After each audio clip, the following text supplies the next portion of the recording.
All right, we are here with the head coach of the Mount Pleasant Tigers, Joe Cluley. Coach, how you doing this morning? Doing good, man. Just got off the practice field from this morning. Had a great practice, so feeling good. Well, tell me how practice has gone so far. How's this off season gone, and how's this preseason practice going for you? Yeah, it's been good.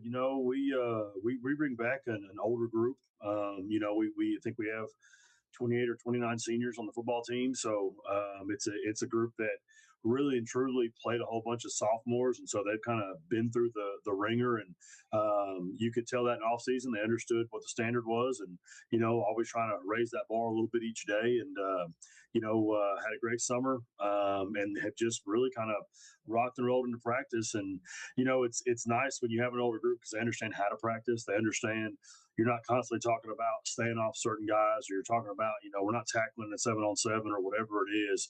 They know all that. And so you're getting a lot more reps in. And now our younger guys are getting to see that and kind of what the standard for practice is. And so it's been a really good start for us. Just try to stay injury free. We play PG in our only scrimmage this Thursday. So we'll get to, go hit somebody else a little bit and a really good opponent. And kind of go from there. Well, Coach, I mean, it sounds like you're building off the success that you had last year, 5-7 season, making the second round of the playoffs, and your first postseason appearance at there at Mount Pleasant. So, talk to me about last season. I'm looking at some of the scores, and Coach, you're in these games, right? It's a 1 point loss to Lindale, a 4 point loss to Marshall. So, tell me a little bit about last season and how you think it went in your words. Yeah, I think last season we knew we had a really tough pre-district schedule. I think our opponents in pre-district when we got at some point into the season was like 40-0 or 39-0 or something like that. And so we played a really tough pre-district schedule, which I think helped with our district. When you play the district opponents that we play, and every single one has athletes, great coaches. I thought like our kids did a great job of, and especially our seniors of leading through the hard times. And there were games that we could have and should have won, and we didn't for whatever those litany of reasons were. And it was kind of, I think, really and truly after our Sulphur Springs games last year, which they handed it to us. We really refocused. Now we went out and lost to Marshall and Texas High, but we were a play away in each game from winning those games. And I think seeing those have been kind of the big dogs in our district. Like our kids see, like, hey, we can play with anybody as long as we do things the right way, and all that stuff. I think that catapulted us kind of through the rest of the district, and then into like our first playoff win here at Mount Pleasant in 27 years. And so that was a really cool moment. Went down, traveled 5.5 hours down to Montgomery, and beat them on their home field, and a game that we were picked to lose by 17 or 18 or whatever it was. And it was a fantastic football game. But, I think that energy obviously, goes into next year. And then, we lost to South Oak Cliff, but they went on to win a state championship. So it's like you tell your kids all off season, like, you got to see what it looks like. You got to see what a championship team looks like. You got to see what they look like physically and mentally and all those things. And so, that's always the goal. Every team wants to go out and win their district and win a state championship. And so, our last game of the year last year, we got to see a team that had those aspirations and went out and did it. And, we used that as fuel in the offseason. When you mentioned all the kids that you have coming back this season, you got 6 starters back on offense, 8 starters back on defense. You mentioned those games last year. Is it difficult as a coach to kind of tell the kids, don't look at the record? Because I think, coming out of non-district, the Mount Pleasant team was a lot better team than the record showed. So is it difficult as a coach to kind of keep the kids like, don't focus on the record, we are playing good football and we're going in the right direction? Yeah, it is. I think though that because like since I've gotten here, we've always preached the process. We've preached 1% better. We've preached that the scoreboard doesn't always reflect how you play, and that goes both ways. There's games we've won where we really didn't play very well, but we were just a more athletic group than who we played against. And there's games we've lost where we played really, really well and maybe outplayed that team that beat us, but for whatever reason didn't go our way. So I think our kids now, like these kids were second semester 7th graders graders when I first got here, and then starting their 8th grade year, kind of had our staff with them, and so they've heard the messages, and I think that every year you got to reinforce it. But with that said, I think our kids understand that it's about getting in the playoffs, and it's about playing good teams. We're going to play, 3 top 15 teams again to start the year.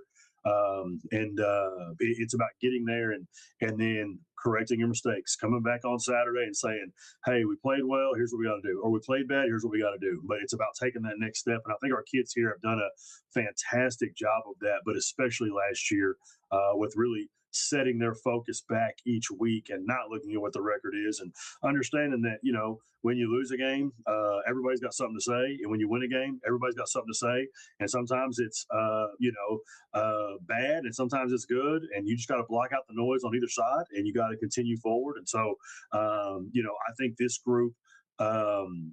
Has done that for the last 3 years here, and so I'm excited to see on Thursday, and then of course our first game versus Sulphur, who's unbelievable, and see what we look like.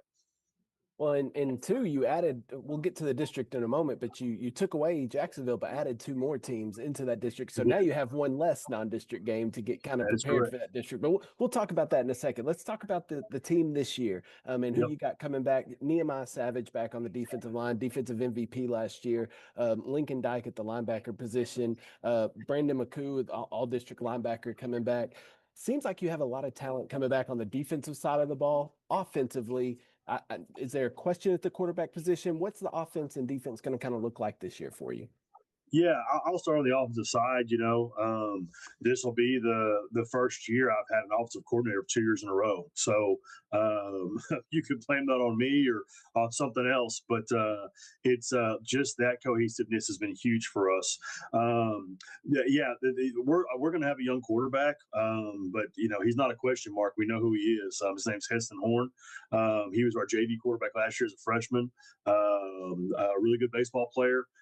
Excellent quarterback, a little maneuverability, tough kid, but can sling the football, And so I feel like, we lost a Deuce Thompson at wide receiver, but I think we're replacing our overall wide receiver cores with a little more overall talent, maybe not one that's the top echelon like Deuce. But I look at like Jaden Lowen and Terrence Beard and think of two guys that can really go get it. And our starting running back this year is going to be Brandon McCoo, who was, a first team all district linebacker the last 2 years. And he's still going to play some linebacker, but he's a dude that I think rushed for 700 or 800 yards from a backup spot, and then kind of a dual starter spot as the year went on. And we think he's going to have a really special year. And then I think like the strength of our offense is really going to be our offensive line and our tight ends. Landon Cheatham, who's committed to Texas A&M Texarkana, 6'6", 250, and their offensive line for the first time since I've been here really looks like a 5A offensive line. We're between 5'11" and 6'2", as opposed to between 5'7" and 5'11", and so we're excited about that group. Defensively, obviously, everyone knows about Nemo, Defensive Player of the Year in the district last year, I think we're going to add some. We're going to, Landon Cheatham's going to play some defensive end, and some other guys that are really good players for us. And then, of course, you have Lincoln back, an inside linebacker, who has offers from a bunch of places around the country. And then Brandon and Cooper Ryder, and then our secondary outside of Deuce returns every kid that played any snap at all for us. And that's Adam King, Jeremiah Herndon, Kyan Morgan, Terrence Beard, Jaden Lowen. All those guys were all district in some way, shape, or form from first or second team. And so you're bringing back just a lot of experience. And so defensively, it allows us to do some things that we probably haven't done around here because we bring back so many kids. And offensively, we had Carter Cook last year as our quarterback, and he was good at certain things, and Heston's going to be good at other things. But, we feel like we're right where we need to be right now with our young quarterback offensively. And, we're going to find out versus PG on Thursday. That's what we're really going to find out is are we who we think we are? And so they're going to come and test us, and I'm excited for Heston to get out there and see some live bullets. Well, and you mentioned that scrimmage against PG, and I'm curious how you look at it as a coach. How much stock do you put into these scrimmages? Because I'm sure that you're not showing everything, right? And so how much stock do you put into these scrimmages? I don't put any stock into it in terms of what we look like did we score more points than them or whatever? Because there's gonna be times our ones are out there and their twos are out there, and vice versa, and you're gonna look really good, and no one in the stands is gonna realize that you're playing against their twos, or they're gonna score a big touchdown, and no one's gonna realize they're playing against our twos, and that's okay. That's part of the scrimmage, I know Coach Darby pretty well over there, and I know that who he is as a football coach, and so we'll be doing a lot of situational stuff where we're putting our both of our quarterbacks in third and long or third and short, and making decisions and things like that, and so we I put stock in those moments and how you play as an individual against the type of individuals you're about to play against. Because Pleasant Grove, they're good at no matter what A you put them at. They've got cats everywhere, and so we feel like if we can compete with them physically, athletically, and mentally, that we have a chance to be a good football team. And last year we felt like we competed with them, and so I don't worry about did they score twice and we scored once or whatever. I just worry about what it looks like from it's third and two. Like, what are we doing to convert on third and two, or what are we doing to stop them on third and two? And that's really more the situational stuff is what I put more stock in, and the decisions we make as our kids are making those decisions. That's where I think the scrimmages are so valuable. Yeah, I love it when you look at a team and they'll say, "Oh, we won tonight's scrimmage, 21-17." I'm like, how do Absolutely. you know? How do How you do win you a know? scrimmage? Yep, I'm with Right. you. Well, let's talk about this district. We kind of alluded to it. District 6-5A Division Two dropped out Jacksonville, but you still got Hallsville, Marshall, Knack, White House, Greenville, and Terrell that are added, along with Texas High. You played Terrell last year in non-district, so you're a little familiar with them. Yep. Tell me about this district and how tough it's going to be week in and week out. Yeah, it's a murderer's row district, and I think all of us coaches agree. There's not a ton that separates any of us. There's really and truly depth probably separates us more than anything. There's certain schools that just have more depth, and certain that don't. But it's fantastic coaches. The only school I don't know a ton about is Greenville. We played Terrell the last 2 years. They beat us 2 years ago on a touchdown as time ran out. And last year we were kicking a field goal to go up with 4 minutes left in the game, and it kind of unraveled on us. And they ended up scoring 2 or 3 touchdowns in the very last 3 or 4 minutes of the game to beat us. And so, Coach Sedbury does a fantastic job over there. But from the coaches to the players in this district, it's really quality football.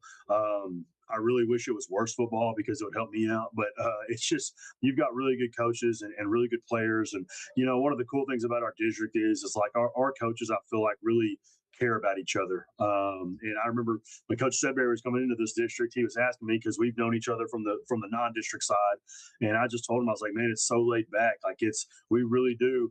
Obviously, I want to beat the guy across from me on the night we play against each other, but I also might have Jerry Stanford call me on the Monday we play them, and we're talking about scheme stuff. We're talking about how we do things or how we make each other better, and it's cool stuff like that it really makes this district, and anywhere I've been, very unique, and that we compete really hard against each other, but I really feel like everybody really is in it for each other. So that doesn't make the Friday nights any easier, or the Thursdays, wherever you're playing. But I'm excited about it. It's going to be great competition week in and week out.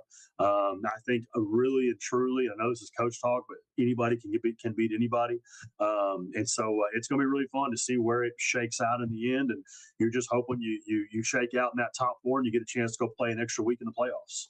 Yeah, I think there's going to be a team that's left out. That's a quality team that's going to be left out of the 100% agree postseason. with that. I mean, there's Agree. not enough room to get everybody in. There's not. I agree with that totally. I want to ask you one last thing before I let you get out of here. It's kind of a two-part question. I want to ask you about the support from the community, but I also want to kind of go back this summer. Obviously, Mount Pleasant was hit with a terrible tragedy, a car accident that took one of your players and his sister and Gavin Brooks.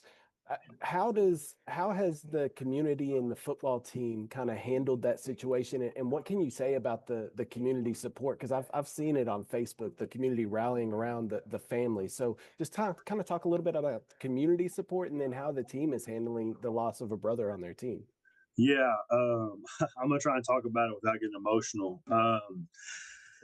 Gavin was a kid who lit up a room, just like one of the most awesome smiles ever. And every time you saw him, he just had a big old smile on his face. And so he was one of the catalysts. He was, of course, a returning all district defensive back for us and was going to play some receiver this year for us.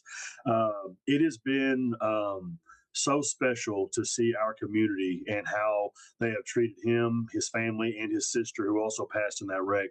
And just the outpouring of love, the outpouring of support. It's really, when you talk about living in a small town and in a small area, like you talk about those type of ties that you have to people and that everybody knows each other. And even though the event was obviously extremely tragic, you got to see this unbelievable side of this place, an unbelievable side of just East Texas in general, and the outpouring of support from not just coaches in our district, but coaches all over, northeast, southeast, all the way in between East Texas and all around the state, of what high school sports here in Texas really is all about, but specifically high school football.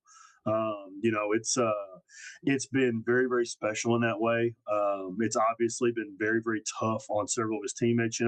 One of the things about being in a small town is, our kids, our core group of kids, we play with the neighborhood kids. We don't get a lot of move-ins or a lot of move-outs. Like we play with. So if you were here in first grade, there's a good chance you're a Tiger as a senior, and that's how Gavin was. These kids, they grew up together, and we have a locker for Gavin right now in the varsity locker room. It's what we call our model locker. It's what everybody's locker should look like. And we did senior sunrise today. Today's first day of school, and Gavin's family showed up, and we took pictures with a big deal of him saying "Senior Forever," Senior 2027. We will carry jerseys to the game, his jersey to all of our games. We'll go out with our captains. Our kids, it's very, very emotional for them. But also, I think they've handled it very, very well. And just the outpouring of love for the family has just been really, really cool to see. It's very tough, but and we please continue, prayers and support for that family, because it'll be an ongoing thing for the rest of their lives. And so Gavin is a special, special kid. And Gavin now has the best seat in the house to watch all of our games. Yeah, that's absolutely right, Coach. And you mentioned it. East Texas is the best about, and when tragedy strikes like this, East Texas is the best community to rally around. And I know just recently, just Coach Jenkins down at East Yep, Bernard, that was former East absolutely. Texas coach. I mean, just Yep, that tragedy that happened, and then the immediate response from it coaches is all across the everywhere, state. Yeah, it is. everywhere. It's phenomenal. It's a great fraternity, and It is, yes, sir. it's terrible for situations like this to happen, but it It is. shows the best part of East Texas too. So, There's no doubt about that, brother. all right, Coach Cluley. Well, thank you so much for taking the time and talking to Yes, us this sir. morning, and best of luck to you and your Tigers this season. We'll see you at the football field. Sounds great, brother. Thank you.